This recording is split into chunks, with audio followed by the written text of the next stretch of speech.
Hello and welcome to another episode of the Smash Accept podcast. I'm your host, Michael Royer. You can find me on Twitter at Dynasty Dad FF. Joined as always by my main man at FF Snoog. And we're coming at you today just to bring you some of these, second half unsung heroes. A lot of you guys are like, Dad, you always talk about, Ashton Genty. You talk about Josh Jacobs. You talk about these guys that are gonna put you over the top, but they're expensive.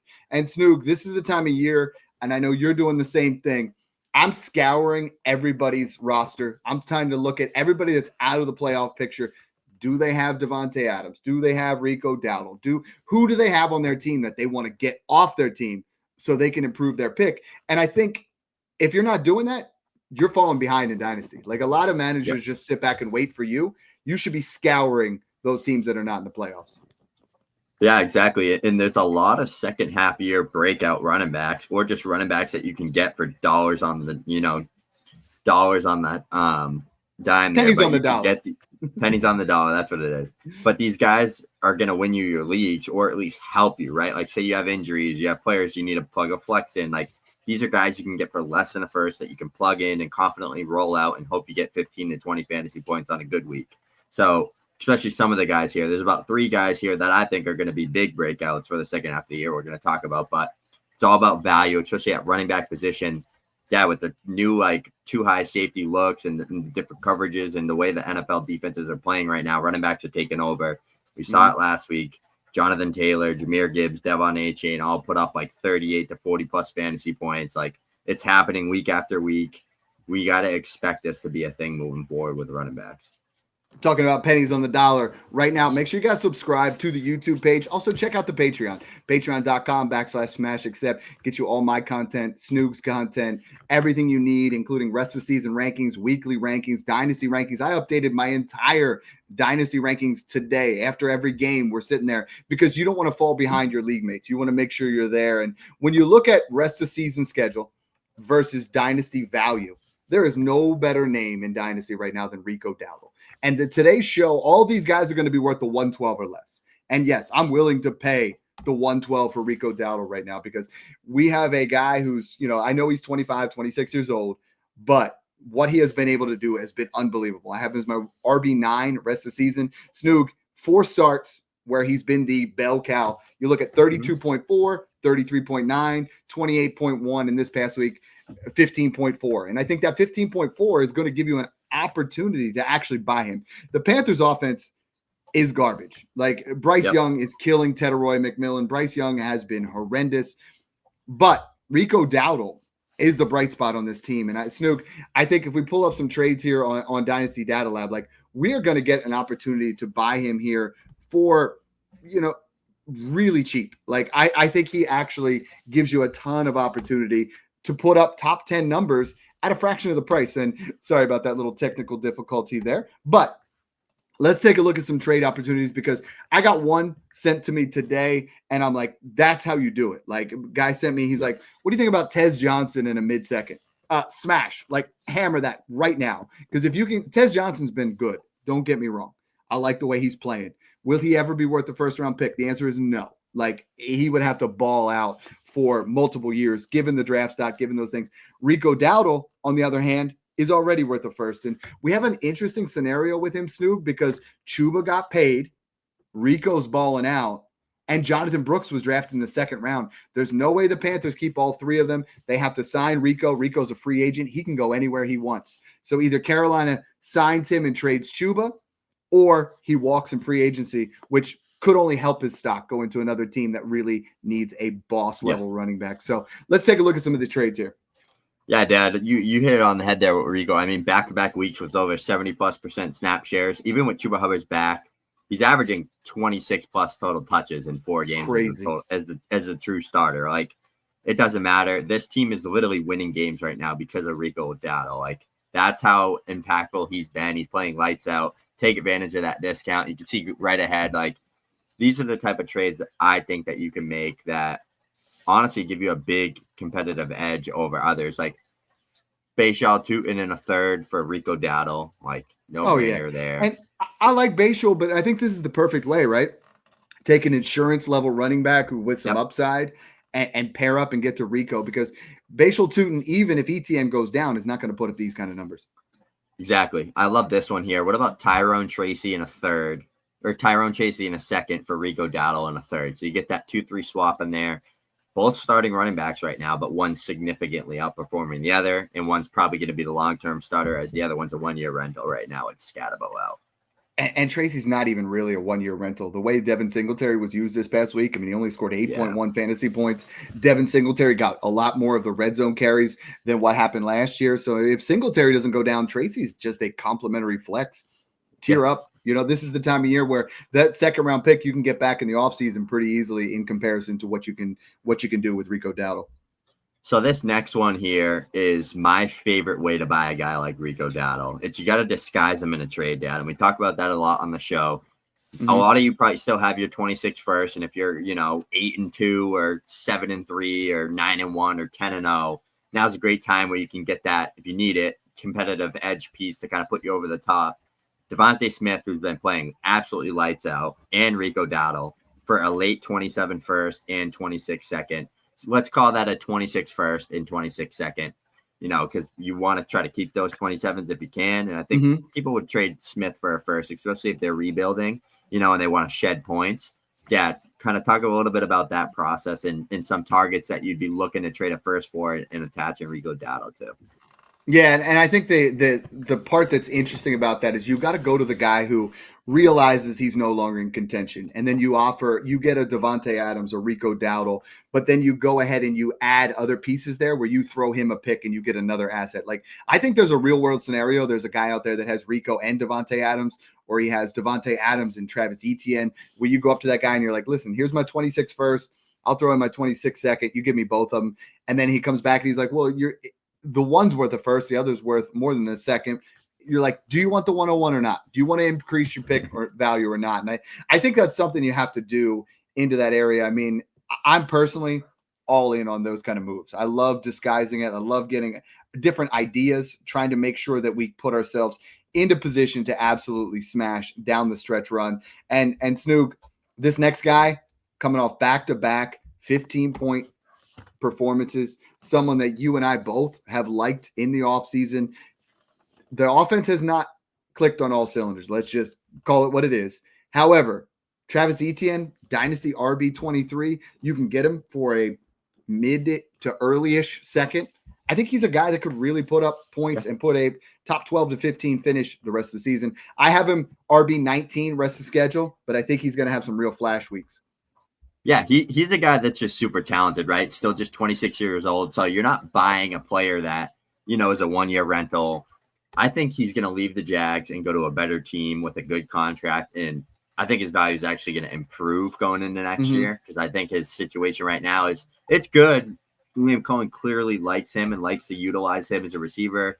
He's averaged 18-plus touches in back-to-back weeks, punching in touchdowns in there. He's been great from a rushing perspective as well, efficiency-wise and yardage. But the talent's there. I think it's just overall you can't really predict how this Jaguars offense is going to score their points, which is kind of where he's not worth the first. Like if they were punching in Travis Etienne down in the red zone, and if he was getting a lot of that, and if he was getting 5 to 6 or 7 targets a game, he'd be clearly worth a first like he was in the past. But right now it's kind of just spread the rock, like, get the ball in Parker Washington's hands. When Hunter was back, it was getting him involved, BTJ, all these different guys. But with the injuries, Dad, the reason why I have Etienne on there, he's got some pretty easy schedule matchups coming up with like San Fran. He's got the Colts and stuff like that. I think that they're going to have to lean on him a little bit more with Hunter out, BTJ banged up, Brenton Strange out. Like, now's your time to get the run game going and establish it on that front. So Travis Etienne, Dad, I mean, we've seen him be a guy that can have 300-plus touches and finish as a top 3 running back. We've also seen him injured and kind of on the downtrend, like going into this offseason. Nobody wanted him, and I was buying him for literally a pair of thirds because people were worried about Tank Bigsby. So now's a great time to buy low on these veteran running backs, but even guys that you think can gain value heading into next year. And I think Kenneth Walker could have even made this list. But I don't really think he's going to have a big second half breakout year, but just a guy that's good value. This is a great point because you look at Etienne, you look at Rico Dowdle, Kenneth Walker, Breece Hall. What do those 4 guys have in common? Great. Yeah. They're all really good running backs, and they're all free agents. They're all going to probably walk.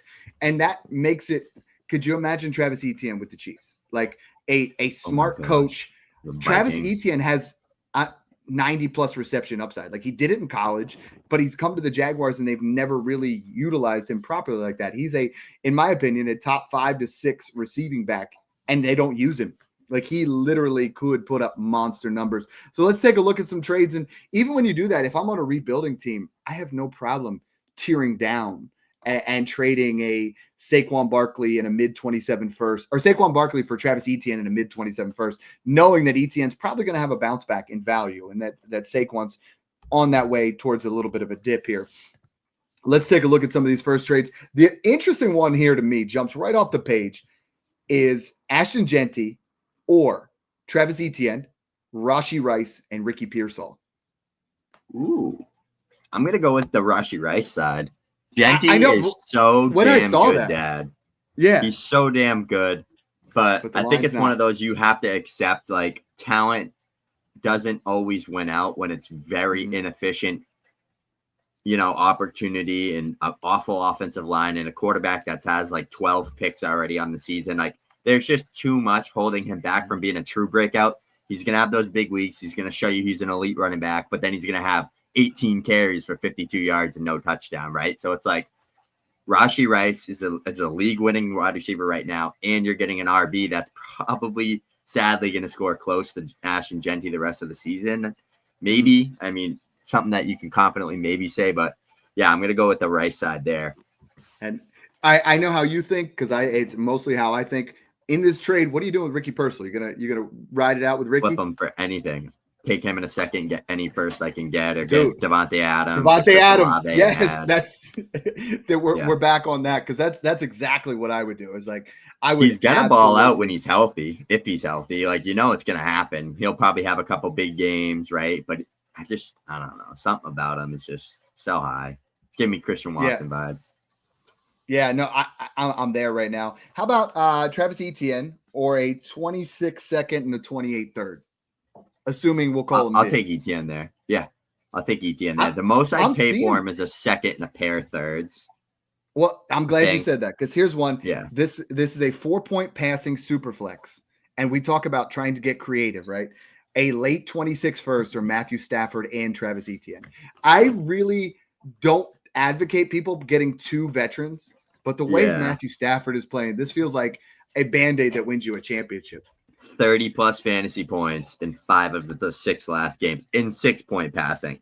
In 4-point passing, he's still getting you, 25 plus points a game. So he's playing at an MVP level right now. Travis Etienne, you get that depth at running back. I'm going to roll with it because I think Stafford's a league winner, and I think Etienne's going to have another massive week where he has like 150 rushing yards and like a touchdown and puts up like 30.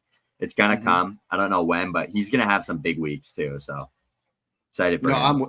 I'm with you there. The next guy, and this was someone that I know during the rookie process, I was hyping up because I loved his pass catching ability. And a lot of people were like, this guy's not going to be a thing in the NFL. You know what I mean? Because of his size and because a lot of people thought he was not going to be very good between the tackles. Snoog, this past week, he finished as the RB10, and this is his second game in the last 6 where he's finished as a top 10 running back. And he has taken over this backfield. I mean, if you look at it since the bye week, 10 carries, 11 carries, 10 carries, 14 carries, and even more exciting, 5 targets, 4 targets, 3 targets, 3 targets. He's a lock for 15 touches. So I'm willing to pay a mid-second right now for Woody Marks because I think Woody Marks, I know he's 24 years old. I don't really care about that. Nick Chubb is just, at this stage, is just a guy. But Woody Marks he's involved in the red zone. Like he looks sharp, passing catches. Honestly, we have Davis Mills out here balling out like CJ Stroud from 2023. But Woody Marks looked fantastic with that. I think he's a really good buy low candidate and a guy that at the running back position you can get. And I have no problem flexing him right now. I drafted him in the late third in all my leagues. I have no problem throwing in my flex because he has had now, out of the last 4 games out of the bye, 3 of them he's finished over 15 points. So I mean, I am perfectly fine going out there and buying Woody Marks. And I have a feeling that the market is still really low on him because he's like one of those guys that people don't ever really make a huge correction when it comes to trades. Like no one's out there giving a first for Woody Marks. You know, they were ready to do it for Bill, but no one's out there doing it for Woody Marks right now. Yeah, since they handed him the keys to kind of be like that, not full-time starter, but more so like the go-to guy, 27, 12, 15, 16, in 4 of the 6 of those games. Like a little inconsistent there, but he's definitely the most explosive player they have. They need to get him involved more. That doesn't even count for a lot of the, red zone and goal line stuffs he's had because of how bad that run offensive line blocking scheme is. But I don't know. He's a guy that's explosive. When Stroud's back, Stroud's been utilizing him out of the backfield as a receiver. He's going to give you those big splash plays. Great player to stash. Jumping into some of these trades right now. Dad, who are you rolling with here? Dylan Sampson or Marks straight up? Not even with the third pass. I'm going to take that out. It's got to be Marks. I have Marks as my RB25, and I have Sampson now. Sampson with Judkins back is literally just a handcuff. Valueless. So I have him. I moved him all the way down to RB49. Like, and if there's no injury, he's worthless. Like he's a guy that you can get for a third, where I think Woody's worth a mid-second. And that's how quick the dynasty market can change on a running back if they don't have draft capital. Like, and this could be the same for Woody. Like if you're a rebuilding team, you want to flip Woody Marks because they could draft a guy next year. They could sign a Kenneth Walker. They could sign. I mean, they're definitely going to be in the market. So Woody Marks is your guy rest of the season, but he's a really good complementary back. Like I think if that offensive line improves, he could be a guy that catches 50, 60 passes. What about Charbonnet or Marks, a 27 second and third? Oh, wow. Yeah, you might think I'm crazy, but I have Marks over Charbonnet. Charbonnet, very interestingly, though, is the same case that we're talking about with your Braylon Allens, your Isaiah Davis, is like they're the leftover guy when one of these guys leaves. And I think that holds value in the offseason. I always do that, Snoog, is I look at it and I'm like, okay, Kenneth Walker's going to leave, right? No matter what. There's no way they're signing him. When he leaves, the entire industry is going to say, oh, it's Charbonnet season, right? Then you sell him, and then what happens? They go ahead and they draft a top-notch running back. They sign somebody else and bring it in there because he's not the guy. So now I would do that. I would do Mark straight up for him. I would, but I think the rest of the industry, you could, if you get a 2-3 swap, smash all day. Yeah, I love that there, and I think the biggest thing, Dad, is being able to adjust, right? Like as soon as someone becomes a starter like this, you sell high. You don't have to keep them, especially if they're like your RB6 on your team, right? Like a Charbonnet, a Marks, you got them stashed. Now they're the starter, you don't need them. All right, see you later. Go get draft capital for him. Look at like Jordan Mason, right? Like he's the perfect example. His value has gone from like, oh, when Christian McCaffrey went down, you're like, hey, he went up to like a second. And then all of a sudden you're like, oh, he popped off for like 3 or 4 games. You could get a first for him. And then he fell off, right? And then this year, Aaron Jones got hurt. And I saw people paying first for Jordan Mason. And I'm like, this is crazy. I wouldn't pay a third for him right now because Aaron Jones, crazy enough, is the guy with more juice. Like I think Aaron Jones could really be on this list. I think you can get Aaron Jones for a pair of thirds right now, and he looks good, just like this guy. I mean, Aaron Jones has been my guy for years. I've been buying him. His body's made of paper mache, so he gets injured all the time. The guy who doesn't get injured, guy who you and I have both been on, and he finally, with Tyler Shuck, has a little bit of life, right? Like Alvin Kamara had looked good this past week after last week being a complete and utter dud where you just couldn't even start him. Shuck looked pretty good down the second half of this game against a pretty good Carolina defense. One of the best touchdown scoring running backs over the last decade has 1 total touchdown on the season. Kellen Moore is an absolute buffoon. That offense is awful. That offensive line sucks. I hate the New Orleans Saints and what they're doing. Free my boy Alvin Kamara, because this is like he's overcome like 5 bad situations in the past 5 years and still been an RB1. When you make one of the best pass catching running backs in the NFL and best red zone running backs in the NFL get neither, this is the result you get. But we had a big bounce back, 15 points, 25 total touches last week against the Panthers. The only reason he's on this list for me is I think that the matchups coming up and the talent that he has is going to overcome some of the, obstacles that he's been facing. He's got Atlanta, Miami, Tampa Bay, Carolina, the Jets, and the Titans. That's like some of the worst defense and some of the worst teams in the NFL left for the Saints. I think he's going to be a big part of how they can get some wins in this stretch. Big part of how, he can run all over these bad defenses and maybe punch in a couple touchdowns, but they need to figure out how to get Taysom Hill the hell off the field because he's dog shit, and get Alvin Kamara the ball in the red zone because he's the best weapon that team has by far in the red zone. They need to figure out how to get him utilized because there's a reason they're 2-8. Real quick, late 26 or 27 second. You gonna pay it? Yeah, because I do think he's got a lot of life left in him, and I would love to see him leave that team and go somewhere else. Seems like his heart and dedication, and it's late in his career. He wants to stay with the Saints. He wants to stay. But if they can get any sort of upgrades next year in terms of quarterback play or anything like that, I think that it can help boost his value. Let's take a look at some of these trades. I mean, the first one for one, Alvin Kamara or Jerry Jeudy? I'm going to take Kamara. Judy's been, I mean, I know he scored this past week, but he's been low-key horrendous, like outside your top 50 wide receivers. Very interesting because I see a couple here where people are doing like Kamara and a second for a first. I would cash out on that instantly because that's not the stage of Alvin Kamara's career we're looking at right now. Like I don't see any scenario where you're even considering that. But this is one of these package it up type trades, see what happens. I'm perfectly interested and want to see where you're at here on Cortland Sutton and a 27 second or Alvin Kamara and a 26 second. So first, let's talk about why you make a trade like that, though. Like the only reason I would go after Kamara is if that second was completely on the early side in 2026. Like this is kind of juggling. Sutton's been good, but he has been very inconsistent. Kamara's just not quite there value-wise. But do you like making trades like that? Yeah, I don't mind it. I'd lean Sutton here just because he's producing. I also am not a Sutton guy at all. I thought he was like the worst redraft pick this offseason in like the third or fourth round. Like people were taking him.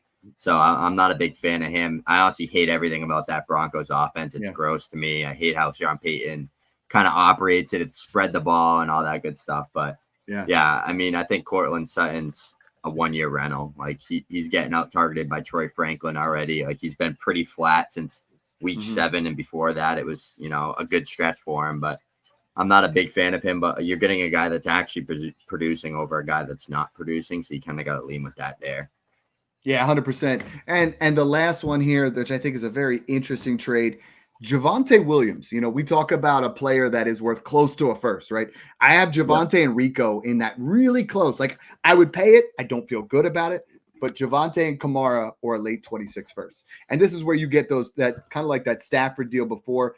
I think the Kamara puts this over the top for me. Yeah, I think I got to do it here. I would, but it's definitely not like a move you're excited to make, right? I mean, Javonte's been lights out. I want to see Javonte get that second contract to be confident in that trade. But I mean, if it's going to put me over the top and I need RBs bad, it's worth it.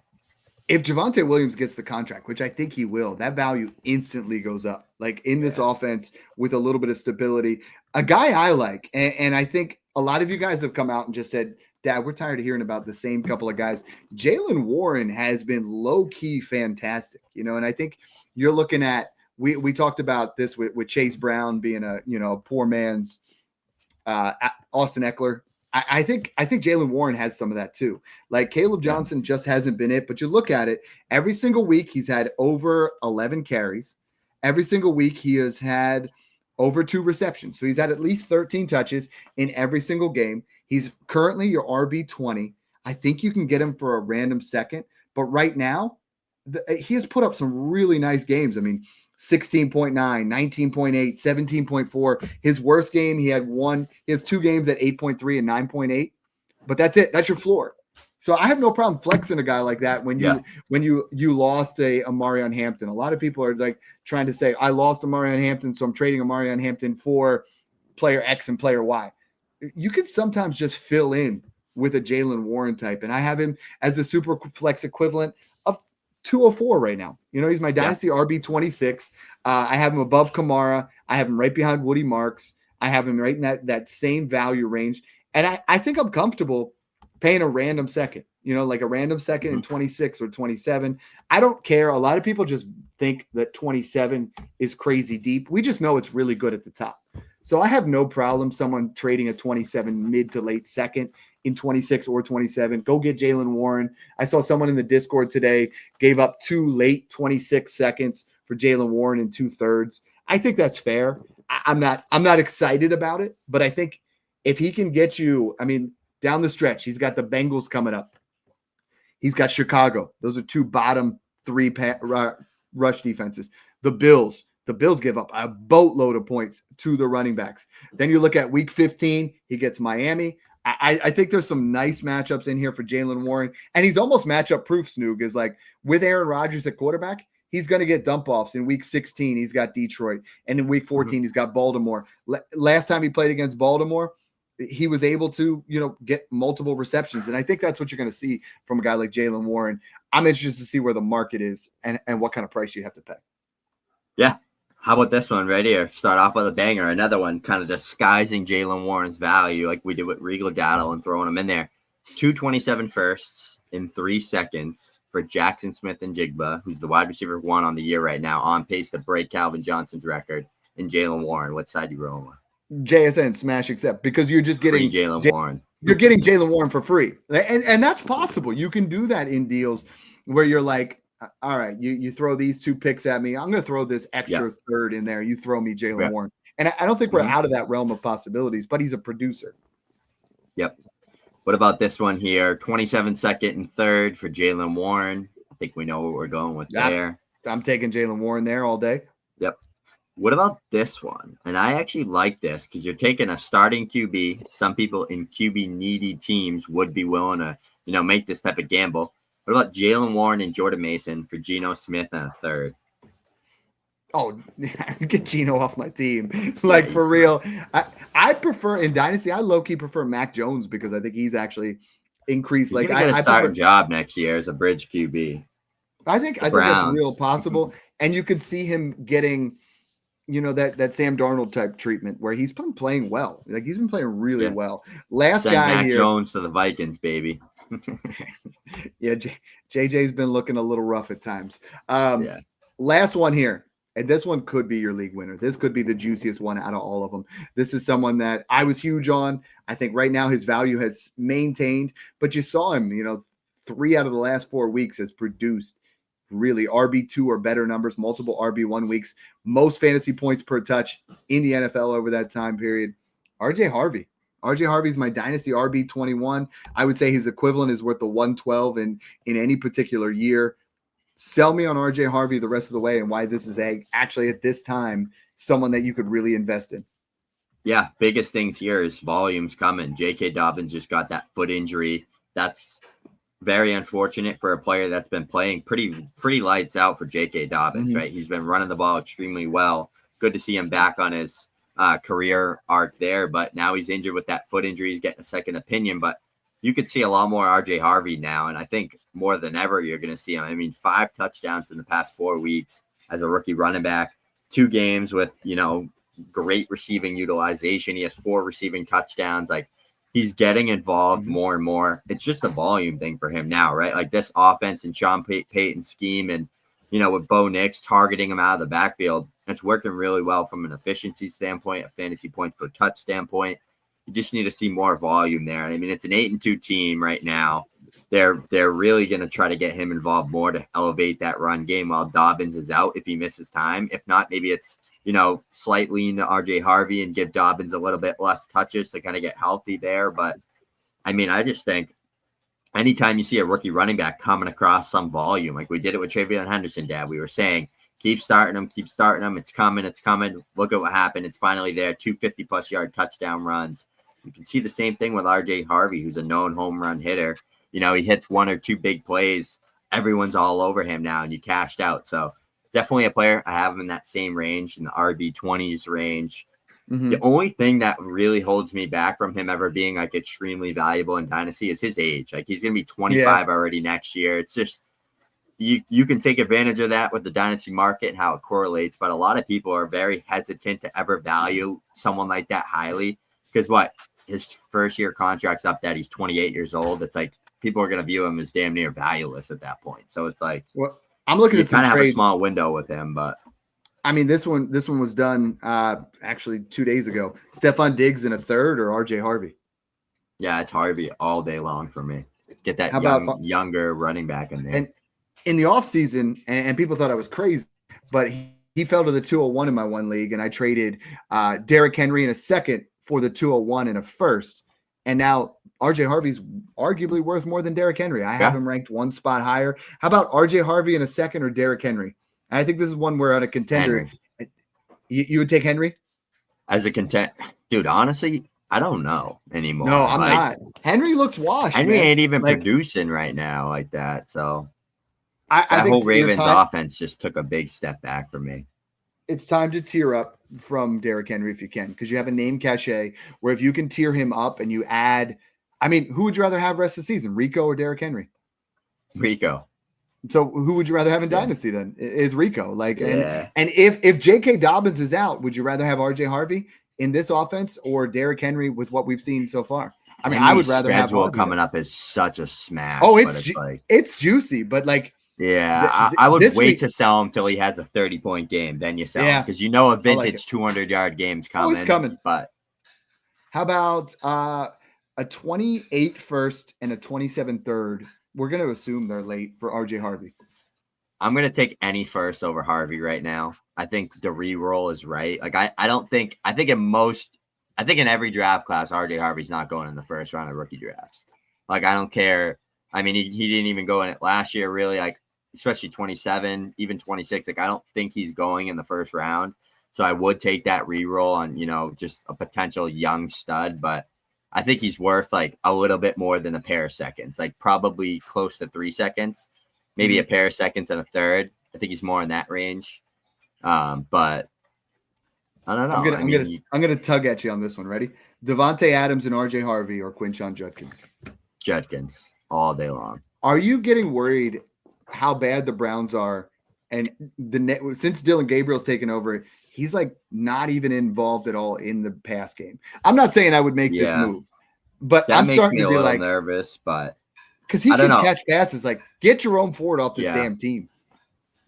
He's real good. I think the injury is that he had 24 total touches in the game back from a shoulder injury. I thought that he was honestly going to be a lot lighter usage wise and let them kind of get that figured out. But instead they said, here's 24 touches. He was just a touchdown away from having a good game, right? Like he's going to score touchdowns a lot. He's going to get volume a lot. The thing with him is just like the matchups coming up. He has Baltimore, then he has Tennessee, Chicago, Cincinnati. Like he's got some San Fran. He's got some juicy matchups against some bad defenses. He needs to get some touchdowns punched in those games, and he'll be fine. But not bad for 21 years old. Here's the link down below, patreon.com/smashaccept. A lot of you guys in the Discord. Shout out to you guys. We're looking for new topic ideas. We try to make it such an interactive community where we have the live trade shows and everybody gets involved. And then we try to say, what do you guys want to hear about? And a lot of you guys said you wanted to hear about these kind of players. You wanted to hear about players that, aren't going to break the bank, but could potentially give you flex type values, those second half running back heroes. These are the guys, and I think Rico, if you have a late first, I'm all in trying to throw him in there. If you have seconds, Travis Etienne, Alvin Kamara for a late second, Woody Marks, a pair of seconds for RJ Harvey, a second for Jaylen Warren. This is sometimes how Dynasty is won. It's not necessarily going out there and overpaying for your Derrick Henrys, for your Saquon Barkley. Sometimes it can just be buying a Jaylen Warren for the next 4 weeks and see how it works, see where you roll. So thanks again for tuning in, guys, and enjoy the process.